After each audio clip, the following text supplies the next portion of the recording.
আজকের সারা দিনে 3 বেলা নাস্তা, দুপুরের খাবার, রাতের খাবার, তো আজকের সারা দিনে খাবার নাস্তা মিস হয়েছে কয়জনের? তো নামাজ মিস হয়েছে কয়জনের? ইনসাফের সাথে বলে, কেন নামাজ পড়তে পারলেন না? কেন নাস্তা খানা ছাড়তে পারলেন না? নাস্তা তো ছুটলো না, নামাজ কেন ছুটল? দুপুরের খাবার তো ছুটলো না, জোহরের নামাজ কেন ছুটে গেল? কার সাথে নারাজ হইলেন? কারে বুড়া আঙ্গুল দেখাইলেন? কারে বৃদ্ধাঙ্গুলি দেখাইলেন? এই যুবক, কার সাথে গাদ্দারি করলা? এই নাফরমান, কার সাথে গাদ্দারি করলা? তুমি জানো তোমার চাইতে অহংকারী, তোমার চাইতে বড় থেকে বড় গাদ্দার এই পৃথিবীতে আল্লাহ তাআলা নিশ্চিহ্ন করে দিয়েছে। আওয়ালাম ইয়ালাম আন্নাল্লাহা قد أهلك من قبله من القرون من هو أشد منه قوة وأكثر جمعا। কোরআন শরীফের আয়াত, সূরা কাসাস, এই সূরার মধ্যে আয়াত আছে। আল্লাহ বলছে কারুনকে, মুসা নবীর জামানার সেই কারুন, ওই অহংকারী জালেম সম্পদশালী ছিল। আল্লাহ তাকে বলছেন আমি অজস্র অগণিত সম্পদ, রাশি রাশি স্বর্ণ দিছি তারে, আমি স্বর্ণের স্তূপ দিছি তারে আমি। আল্লাহ বলেন আমি তারে বলছিলাম আমার হক আদায় করো, সম্পদের যাকাত, সম্পদের দান সাদাকা করো, আমি দিছি। কোরআন শরীফে আছে কারুন বলছে ইন্নামা উতিতুহু আলা ইলমিন ইদ্দি। মুসা আল্লাহরে বইল এই একটা সম্পত্তি আল্লাহ দেয় নাই, আমার জ্ঞান, আমার ইলম, আমার বুদ্ধি, আমার বিবেক, আমার বুদ্ধিমত্তা, এটা দিয়ে আমি কামাই করেছি। আল্লাহর কসম, এটা কোরআন শরীফে। কারুন এ কথা বলছে, এটা আমার শক্তি, আমার বুদ্ধি, আমার মেধা, আমার যোগ্যতায় আমি এই রোজগার করি। সার্টিফিকেটের বড়াই দেখান, সম্পদ আমি কামাই করি। আল্লাহ তখন আল্লাহ বলছে আচ্ছা বেঈমান, তুই জানো না আমি আল্লাহ তোমার চাইতে শক্তিতে, সম্পদে বেশি এমন অগণিত জাতি, গোষ্ঠী, ব্যক্তিকে ইতিপূর্বে ধ্বংস করে দিয়েছি, ধ্বংস করে দিয়েছি। হ্যাঁ, 16 বছরের জালেম জানতো না এর আগেও এমন জালেম পৃথিবী থেকে ধ্বংস হয়েছে।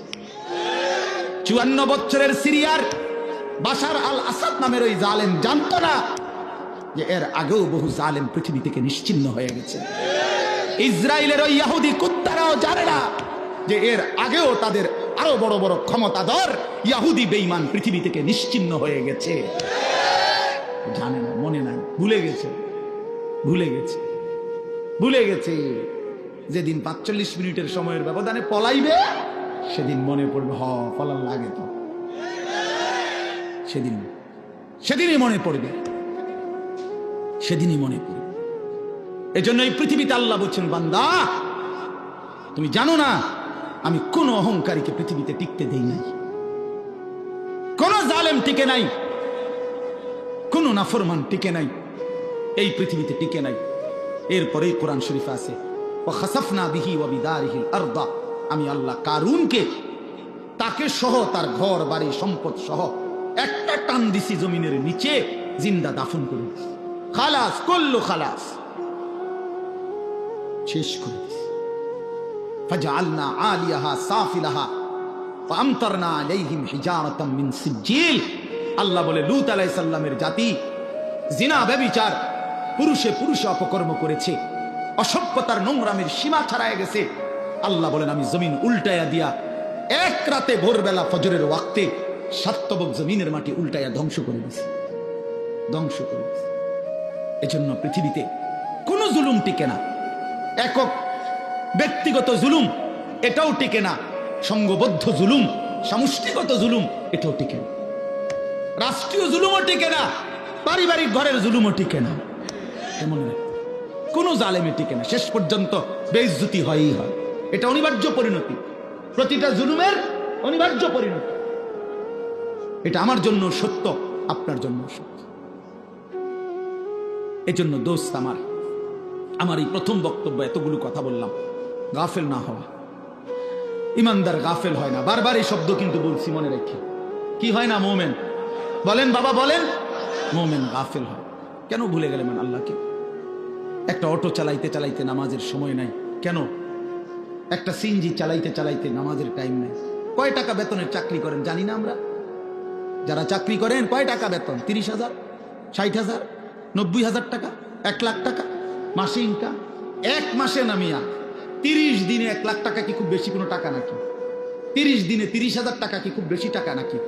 মাত্র 30,000 টাকার জন্য আল্লাহকে ছেড়ে দিলেন। একটা ওয়াক্ত নামাজ পড়লেন না, এই একটা বাড়ি করে, একটা বিল্ডিং করে, 2টা প্রাইভেট কার চালাইয়া, আস্তাগফিরুল্লাহ, এত অল্প দামে আল্লাহকে প্রত্যাখ্যান করলেন। কি দুনিয়া ভোগ করলাম আমরা বলেন? অতিরিক্ত কি দুনিয়া ভোগ করে আল্লাহকে ভুলে গেলাম। ইয়া আইয়ুহাল ইনসান মা গাররাকা বিরাব্বিকাল কারীম। আল্লাহ বলেন, হে মানুষ, আমার মতো দয়ালু মেহেরবান মালিককে ছেড়ে দেওয়ার জন্য কে তোমাকে ধোঁকা দিল? কাকে পেয়ে বন্ধু আমার মতো পরম বন্ধু বাদ দিয়ে দিলাম? মা গাররাকা বিরাব্বিকাল কারীম।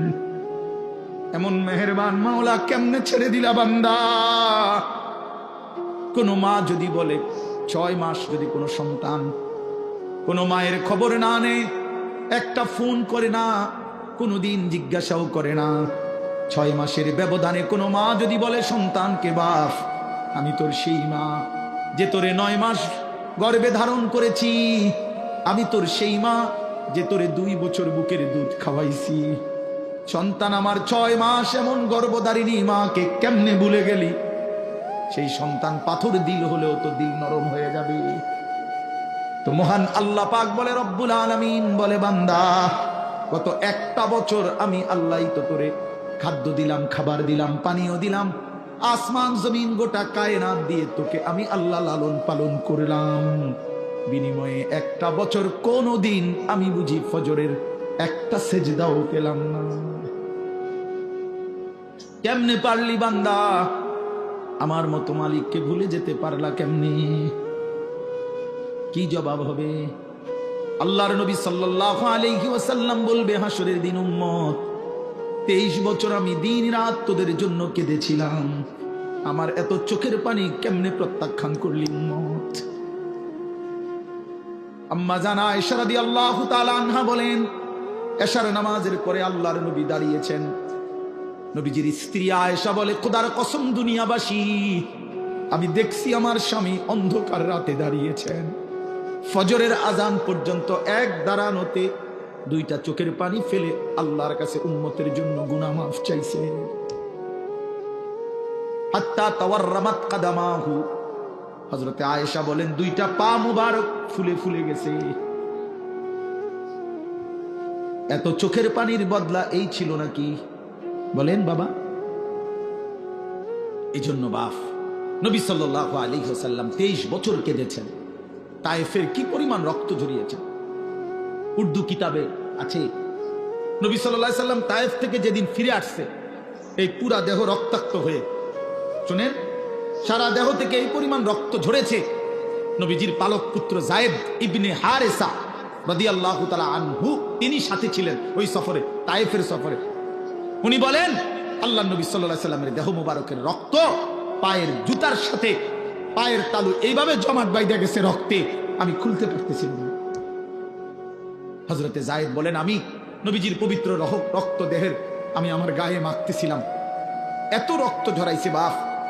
উর্দু কিতাবের মধ্যে আছে, আল্লাহ নবী সাল্লাল্লাহু আলাইহি ওয়াসাল্লাম এই রক্ত মাখা দেহ নিয়ে তায়েফের সীমানার থেকে একটু সামনে মক্কা না নাখলা একটা জায়গায় একটা আঙ্গুর খেজুরের বাগানে ঢুকছে এই রক্ত মাখা শরীর নিয়ে।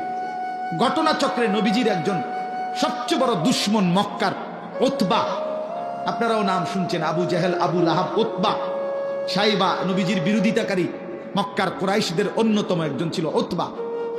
এই উতবার বাগান ছিল ওইটা, এই যেই বাগানে নবীজি ঢুকছে রক্ত মাখা দেহ নিয়ে। ঘটনাচক্রে ওই সময় এই উতবা কাফের মক্কার নবীজির দুশ্মন, সে বাগানে ছিল। সে তাকাইয়া দেখছে আল্লাহ নবী সাল্লাল্লাহু আলাইহি সাল্লামের এই রক্ত মাখা দেহ তায়েফের ময়দান থেকে এসে তিনি ঢুকছেন। আল্লাহর কসম বাপ, এক কাফের যে মৃত্যু পর্যন্ত ঈমান আনে নাই, বদরের যুদ্ধের দিনে এই উতবা নিহত হয়েছিল। এই তায়েফের এই রক্ত মাখা দেহ দেখে এই উতবা নামের এই বেঈমান চিৎকার করে বলছিল, হায় তায়েফবাসী, এক মানুষকে কেমনে এতটা মারা মারলি, আমার ভাতিজারে তোরা কেমনে এত পাথর মারলি। আমরাও তো আমার ভাতিজার আজকে 11 বছর নবীজি 11 বছর পরে 40 বছরে ইসলাম প্রচারের 11তম বছরের মাথায় তায়েফ গেছিলেন। আমরা তো গত 11টি বছর কোনোদিন এত বিরোধিতা সত্ত্বেও ভাতিজারে এইভাবে পাথর মারি না।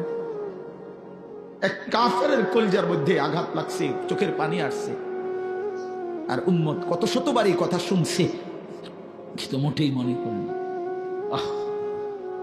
এই দিল কত বড় পাষাণ দিল যে তার নবীর সাল্লাল্লাহু আলাইহি সাল্লামের কথা কখনোই মনে পড়ে না। বলেন বাপ, এই জন্য আমি আবার বললাম, আমি একটা আয়াত, আপনাদের পরিচিত আয়াত পড়ছি। আমার প্রথম কথা, গাফেল না হই। মুমিন গাফেল হয় না। অনেক কিশোর নওজোয়ান, অনেক যুবক ভাই, আপনাদের সবার কাছে অনুরোধ, বাপ জিন্দেগির কদর করেন, হায়াতের কদর করেন। আমরা মুসলমান, আমরা ইমানদার, আমরা মুমিন। আল্লাহ নবী সাল্লাল্লাহু আলাইহি সাল্লাম বলছেন, কুনু আবনা আল আখিরা ওয়ালা তাকুনু আবনা আদ দুনিয়া। শুনেন বাপ, নবীজি বলছেন, উম্মত আখিরাতের পরিচয়ে পরিচিত হও, দুনিয়ার পরিচয়ে পরিচিত হও না। দুনিয়ার পরিচয়ে পরিচিত হও না, আখিরাতের পরিচয়ে পরিচিত হও। ইরতাহালাতিদ দুনিয়া মুদবিরা ওয়ারতাহালাতিল আখিরাতু মুকবিলা। নবীজি বলেন, উম্মত প্রতিনিয়ত দুনিয়া তোমার পিছনে যাচ্ছে, প্রতিনিয়ত আখিরাত তোমার আগে সামনে আসছে। প্রতি ঘন্টা যায় তো দুনিয়া আমার পিছনে যায়, প্রতি ঘন্টা যায় তো আখিরাত 1 ঘন্টা আমার সামনে আগায়। ঠিক কি না বলে? এই জন্য আল্লাহ নবী বলেন, আখিরাতের পরিচয় পরিচয় হও, দুনিয়ার পরিচয় না। লোকে যদি বলে সুদখোর, ঘুষখোর, জিনাখোর, মদখোর, গাঁজাখোর, পুট্টাখোর, বাবাখোর, ইয়াবাখোর, হারামখোর, লম্পট, চরিত্রহীন, চোর, ডাকাত, ছিনতাইকারী, দুর্নীতিবাজ, লম্পট, বেহায়া, বেপর্দা, এই বন্ধু, এগুলো তো দুনিয়ার পরিচয়ে পরিচিত হইলা। কিন্তু মুমিনের পরিচয় হওয়া উচিত, লোকটা দিনদার, লোকটা মুত্তাকি, লোকটা নামাজি, লোকটা সিজদাওয়ালা, লোকটা জিকিরওয়ালা, লোকটা তাসবিহওয়ালা, তাহাজ্জুদওয়ালা, তেলাওয়াতওয়ালা, লোকটা আল্লাহওয়ালা। এমন পরিচয় লাগাও। আখিরাতের পরিচয়। কোন পরিচয়? আখিরাতের পরিচয়। শুধু ডাক্তার শেষ কথা না, শুধু ইঞ্জিনিয়ার শেষ কথা না, শুধু ব্যারিস্টার শেষ কথা না, শুধু অ্যাডভোকেট শেষ কথা না, বরং আল্লাহওয়ালা, দিনদার, মুত্তাকি, মুমিন, সেজদাওয়ালা, তাসবিহওয়ালা, তিলাওয়াতওয়ালা, বন্দিগিওয়ালা, এটা মুমিনের আখিরি পরিচয়, ইমানদারের আখিরি পরিচয়, আখিরি পরিচয়। যে আখিরাতের পরিচয় লাগান। কুনু আবনা আল আখিরাহ। নবী সাল্লাল্লাহু আলাইহি সাল্লাম বলেন, আখিরাতের সন্তান হও, আখিরাতে। ওয়ালা তাকুনু আবনা আদ দুনিয়া, দুনিয়ার সন্তান হইও না। অনেক নওজোয়ান, আমি জানি চারিদিকে আপনারা পড়ালেখা করা মানুষ, সব নওজোয়ান ভাই পড়ালেখা করো, মাশাআল্লাহ, পড়ো ভাইয়া, কোনো মানা নাই। জেনারেলের একবারে ভালো ইউনিভার্সিটিতে পড়েন, কোনো সমস্যা নেই। একেবারে হিমালয় পর্বত সমান যেন আপনার ডিগ্রি হয়, যোগ্যতা হয়, আমি দোয়া করি, কোনো সমস্যা নেই। কিন্তু আল্লাহকে বললেন কেন? এই মুসলমানের বাচ্চা, কোরআন শরীফ পড়তে পারেন না কেন? হ্যাঁ, সেজদা দিতে জানেন না কেন? কি শিখলেন, কি বুঝলেন, কারে চিনলেন? বলেন, বাংলা বই রিজিক দেয় না, আসমানওয়ালা রব রিজিক দেয়। পদার্থ জীব বিজ্ঞান রিজিক দেয় না, আসমানওয়ালা মালিক রিজিক দেয়। হ্যাঁ, ডাক্তার ইঞ্জিনিয়ার রিজিক দেয় না, আসমানওয়ালা রব রিজিক দেয়। ওয়াফিস সামাই রিজকুকুম ওয়া মা তুআদুন। আল্লাহ বলে, বান্দা আসমানে রিজিক কোথায়? ওয়াফিস সামাই রিজকুকুম ওয়া মা তুআদুন। আল্লাহ বলে, তোমাদের রিজিক আসমানে, আসমানে, আসমানে, আসমানে। দুনিয়ায় যা কিছু ওয়াদা দেওয়া হয়েছে সব কিছুর ফয়সালা আসমানে। কোথায়? আমাদের দাওয়াত ও তাবলীগের এক বিশ্ববিখ্যাত মুরব্বী ছিলেন হযরত মাওলানা ওমর পালনপুরি রাহমাতুল্লাহি আলাইহি। উনি বলতেন যে, ভাই, মসজিদের পানির ট্যাঙ্কি, মনে করেন 500 লিটার একটা পানির ট্যাঙ্কি, এটা দিয়া 5টা ট্যাপ লাগাইছে ওযু করবার জন্য। এখন মুসল্লি বাইরে গেছে, এই জন্য কমিটি 5টা ট্যাপের লগে আরো 5টা ট্যাপ লাগাইছে, এখন ট্যাপ হয়েছে 10টা। এখন প্রশ্ন হইল, ওই 5টা ট্যাপ দিয়া পানি পড়লে, পানি যখন শেষ হইতো, তখন 500 লিটার ট্যাঙ্কির কতটুকু পানি শেষ হইতো? বলেন না, মানে 5টা ট্যাপ দিয়ে যদি পানি পড়া শেষ হয় তো কয় লিটার পানি শেষ হয়েছে? আচ্ছা, এখন যখন ট্যাপ লাগাইছে আরো 5টা, এখন তো হয়েছে 10টা ট্যাপ। এখন 10 ট্যাপ দিয়া পানি পইরা শেষ হয়েছে, এখন পানি শেষ হয়েছে কয় লিটার? ধরো মিয়া, আরো না 5টা ট্যাপ বাড়লো। কথা বলেন না কেন? হ্যাঁ হ্যাঁ, বুঝছেন কি না বলেন না কেন? এখানে ট্যাপ বাড়লে কোনো লাভ নাই, পানির টাঙ্কি তো কয় লিটার? তাইলে বাড়াইতে হইলে কোনটা বাড়াইতে হইব? টাঙ্কি 1000 লিটার করতে হবে। উনি এই কথাটা বলতেন যে বান্দা বুঝা উচিত আমাদের, হে আল্লাহর বান্দা, তুমি তোমার হাজারো ধান্দা বাড়াইয়া লাভ নাই, আসমানওয়ালার ফয়সালা যেটা ওইটাই কার্যকর হবে, ওইটাই কার্যকর হবে। এন দিয়া ট্যাপ বাড়াইয়া লাভ নাই, ওইখানে আসমানওয়ালার কাছে বাড়ানো উচিত। ওয়াফিস সামাই রিজকুকুম, রিজিক তো আসমান, ফয়সালা তো আসমানে, ফয়সালা তো আসমানে। ওমা মিন দাব্বাতিন ফিল আরদ ইল্লা আলা আল্লাহি রিজকুহা, আল্লাহ তাআলা বলছেন রিজিকের ফয়সালা আমার হাতে। আল্লাহ তাআলা বলছেন রিজিকের ওয়া ইন মিন শাইইন ইল্লা ইনদানা খাযাইনুহু, আল্লাহ বলেন সব কিছু বান্দা ঘাবড়াইও না, আমার কাছে ভান্ডারে ভান্ডারে আছে, অগণিত অগণিত। তবে একটা দারুণ কথা শুনেন, আল্লাহ এর জন্য বলছে তবে ওমা নুনাজ্জিলুহু ইল্লা বিকাদারিম মালুম, আমি কিন্তু দুনিয়াতে পাঠাই, নাজিল করি পরিমাণ মতো। আমার কাছে আছে অগণিত, কিন্তু আমি দুনিয়াতে দেই পরিমাণ মতো। দুনিয়াতে দেই কি মতো? আপনি যদি টেনশন করেন আরে আমি থাকতে মরে গেলে আমার জিফুত সংসারের কি অবস্থা হবে, এখন আল্লাহ যদি কয় যাচ্ছা, যেন আমি আনিসুর রহমান, আমার ছেলে মেয়ে 4 জন আর আমার বউ 1 জন, তো কয়জন হইল? 6 জন। 6 জন। আমি আমার বিবি 2 জন আর আমার বাচ্চা কাচ্চা 4 জন, তো কয়জন হইল?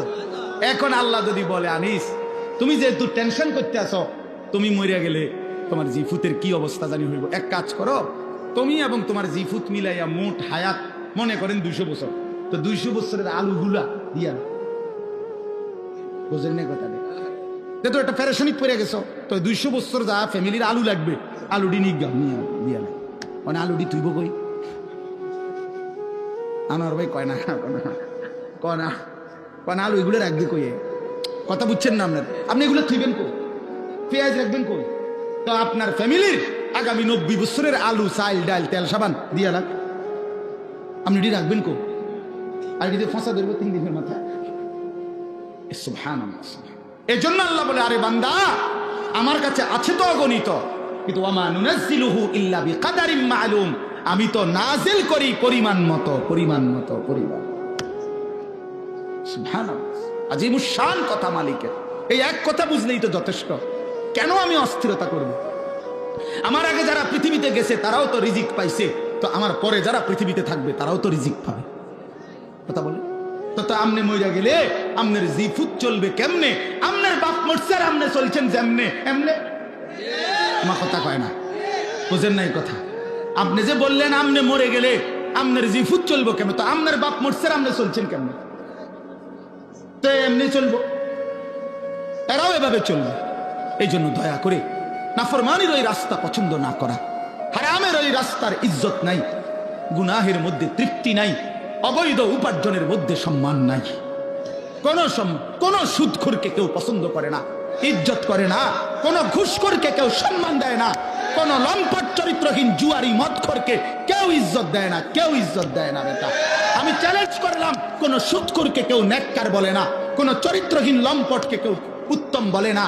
লোকটা তো দুর্নীতিবাজ, লোকটা তো হারামখোর, লোকটা তো চরিত্রহীন। মানুষে দেখলে কবে উনি বাইজিদ বুঝতাম, বাবা মানুষে বেলকুব, মানুষে চিড়া খান আর আমনে ভাত খান। মানুষে বুঝে না, চিটার বাট্টার মানুষ চিনে না। হ্যাঁ, আমনে হুদা ভাত খান আর আমরা চিড়া খাই বই। অতএব নাফরমান নাফরমান হিসাবেই পরিচিত হয়, ইমানদার ইমানদার হিসাবেই পরিচিত হয়। হ্যাঁ হ্যাঁ, এজন্য দোস্ত আরবি একটা প্রবাদ আছে, আমরা ছাত্র জীবনে পড়ছি, ওয়াফিকা উয়ুবুন ওয়ালিন্নাসি আয়ুনুন। আরবিতে বলে তোমারও দোষ আছে, মানুষেরও চোখ আছে। বুঝেন নাই? তোমারও কি আছে, মানুষেরও কি আছে। ওয়াফিকা উয়ুবুন, তোমারও আয়েব আছে ভরা, ওয়ালিন্নাসি আয়ুনুন, মানুষেরও চোখ আছে। আড়াল করবা কেমন? লুকাইবেন কেমন? লুকাইবেন কেমন? এজন্য আল্লাহ নবী সাল্লাল্লাহু আলাইহি সাল্লাম বলছেন, রাত গভীরের একাকিত্বের গুনাহ যদিও সে ভেবেছিল জগতের কেউ দেখে নাই, খোদার কসম আল্লাহ নবী সাল্লাল্লাহু আলাইহি সাল্লাম বলেন একাকিত্বের সেই গুনাহটাও দিনের আলোর প্রকাশ্যে আল্লাহ তাআলা তার চেহারার মধ্যে ভাসিয়ে দেন। এজন্য মানুষ দেখলেই বোঝে আরে তারে দেখতে দি ফুটটা ঘরের মতো লাগে, কিরে দেখতে তো বাবা ঘরের মতো লাগে, হ্যাঁ থিয়েটারের মতো লাগে দেখতে তো বেড়া। এজন্য মানুষ ঠিকই বোঝে, আল্লাহ নবী সাল্লাল্লাহু আলাইহি সাল্লাম বলছেন আবার, ইজা কাসুরা সালাতুহু ফিল লাইল হাসুনা ওয়াজহুহু ফিন নাহার, রাতের অন্ধকারে যার নামাজের সিজদা বাড়ে, আল্লাহর নবী সাল্লাল্লাহু আলাইহি সাল্লাম বলেন দিনের আলোতে তার চেহারার সৌন্দর্য উজ্জ্বলতাও বাড়ে। অতএব একাকিত্বের গুনাহ দিনের আলোয় মানুষ টের পায়, একাকিত্বের সিজদাও দিনের আলোয় মানুষ টের পায়। মানুষ ঠিকই বুঝে। এই জন্য আমরা প্রিয় ভাই, আমরা মুসলমান, আমরা মুমিন, আমরা গাফিল হলে চলবে না। আমাদের জিন্দেগি আখিরাত, বলেন আমাদের জিন্দেগি কি? আমাদের প্রস্তুতি আখিরাত, আমাদের রাত আখিরাতের জন্য, আমাদের দিন আখিরাতের জন্য, আমাদের হাসি আখিরাতের জন্য, আমাদের কান্না আখিরাতের জন্য, আমাদের 24 ঘন্টার জিন্দেগি আখিরাতের জন্য।